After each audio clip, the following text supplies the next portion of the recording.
Rapid fire রাউন্ডে আসি যে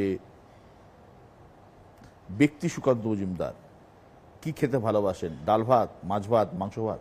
সবই খাই, কোনোটাতে আপত্তি নেই, কিন্তু এখন যেহেতু রাজনীতিতে বেশি সময় বাইরে থাকতে হয়, খাওয়ার ইচ্ছে মতো খাওয়ার জোটেও না, চাওয়ার জায়গা নেই। বাড়িতে থাকলে খুব সিম্পল খাবার পছন্দ করি আমি বেশি। দুটো বিষয়ের মধ্যে একটিকে বেছে নিতে হলে কি করবেন? রাজনীতি না অধ্যাপনা?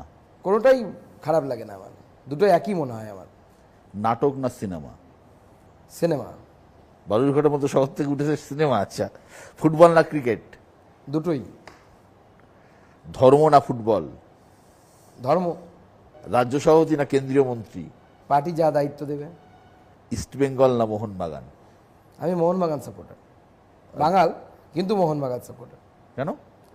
ছোটবেলায় ওই গল্প পড়েছিলাম, খালি পায়ে ইংরেজদেরকে হারিয়েছে, তারপর থেকে আমি আদ্যপান্ত মানে বলার জন্য বলছি না, ভারত প্রেমিক আর কি।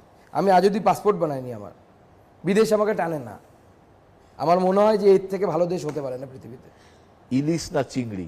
দুটোই খুব ভালোবাসি, ইলিশ বেশি ভালোবাসি। সাভারকার না নেতাজি? দুজনেই, কোনো পার্থক্য নেই। এই তো ডিপ্লোম্যাটিক অ্যান্সার হয়ে যাচ্ছে। নরেন্দ্র মোদী না অমিত শাহ? নরেন্দ্র মোদী। অভিষেক বন্দ্যোপাধ্যায় না মমতা বন্দ্যোপাধ্যায়? দুজনের কেউ না। দিলীপ ঘোষ না শুভেন্দু অধিকারী? দুজনেই আমার খুব কাছের এবং খুব প্রিয়।